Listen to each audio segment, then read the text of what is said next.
एक दिल दहला देने वाली खबर ने आवाम को परेशान किया हुआ है। रावलपिंडी के इलाके चाकरा में 11 जुलाई को मोहम्मद मसूद नामी शख्स की खुदकुशी का वाकया पेश आया, जिसने कर्ज देने वाली ऑनलाइन ऐप से तंग आकर खुदकुशी कर ली थी।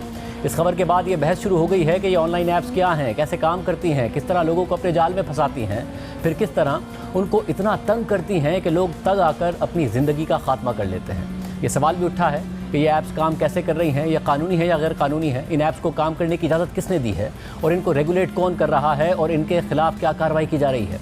पाकिस्तान के अलावा दीगर ममालिक में इन ऐप्स ने किस तरह लोगों को परेशान किया है और उन ममालिक में ऐसी ऐप्स के खिलाफ क्या कार्रवाइयाँ हुई हैं, इन सारे सवालों के जवाब आपके सामने रखने की कोशिश करेंगे। मगर पहले आपको मसूद नामी शहरी के बारे में बताते हैं, जिसने 11 जुलाई को गले में फंदा डालकर खुदकुशी कर ली।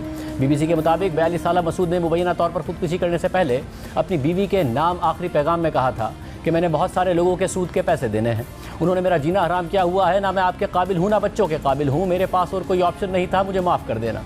मसूद की बेवा ने वीडियो बयान में बताया कि मेरे शौहर की नौकरी 6 महीने पहले छूट गई थी, घर का किराया देना था, इसलिए उन्होंने ऐप से कर्ज लिया, मगर कुछ दिनों में उन्होंने तंग करना शुरू कर दिया, धमकियां देते थे, ब्लैकमेल करते थे और कहते थे कि मोबाइल का पर्सनल डेटा पब्लिक कर देंगे। मैं मिसेस मसूद बात कर रही हूँ। मेरे भैया की जॉब 6 मंथ पहले छूट गई थी, उन्होंने घर का रेंट देना था, बच्चे की फीसें देनी थी, इसके लिए वो लोग बहुत ज़्यादा तंग हो गए थे, तो उन्होंने एक इजी लोन ऐप वालों से 13,000 रुपये का लोन लिया। एक हफ्ते के बाद ही वो लोग मैसेज करना शुरू हो गए हमें कि आपका लोन की अमाउंट इतनी बढ़ चुकी है। वो बढ़ते बढ़ते तीन हफ्तों में उन लोगों ने 50,000 तक अमाउंट हमारी बढ़ा दी। वो अदा करने के लिए मेरे हस्बैंड ने एक दूसरी लोन जो है दूसरी ऐप से फिर लोन लिया और इनके अदा करते करते जो है ना वो हर हफ्ते हमें मैसेज करते, टाइम पर पेमेंट ना देने की सूरत में वो हमें धमकियां देना शुरू हो जाते, ब्लैकमेल करना शुरू हो जाते कि आपके मोबाइल का जितना पर्सनल डेटा है हमारे पास है, हम आपकी कॉन्टैक्ट लिस्ट में मीडिया पर ये चीज़ें शो करेंगे। मेरे हस्बैंड बहुत ज़्यादा लोन अदा करने के लिए बहुत ज़्यादा परेशान हो गए। वो लोन हम लोग मुसलसल अदा करते रहे, 7-8 लाख तक हम लोग लोन अदा कर चुके थे, लेकिन वो हमें ब्लैकमेल करते रहे कि इस टाइम तक आपकी जो है ना अमाउंट इतनी बढ़ चुकी थी, अगर आपने रात 12 बजे तक हमें अमाउंट अदा नहीं की तो आपकी अमाउंट इतनी डबल हो जाएगी। इसी टेंशन और परेशानी में मेरे हस्बैंड ने बहुत ज़्यादा लोन उठा लिया उन लोगों से, और वो लोग जो है ना उन्होंने मेरे हस्बैंड ने मुझे नहीं बताया कि उन्होंने उनको कोई ख़तरनाक किस्म की धमकियाँ दी, जिससे मेरे हस्बैंड दिल बर्दाश्त हो कि कल रात को उन्होंने अपने आप को ख़त्म कर दिया। वाक़या मंजर-ए-आम पर आने के अगले दिन FIA साइबर क्राइम रावलपिंडी की टीम ने मुतासरा ख़ानदान के घर का दौरा किया, जिसके बाद इस्लामाबाद के इलाके G8 में FIA ने 2 छापे मारे, जिसमें मुतादिद लैपटॉप्स और कंप्यूटर्स कब्जे में ले लिए।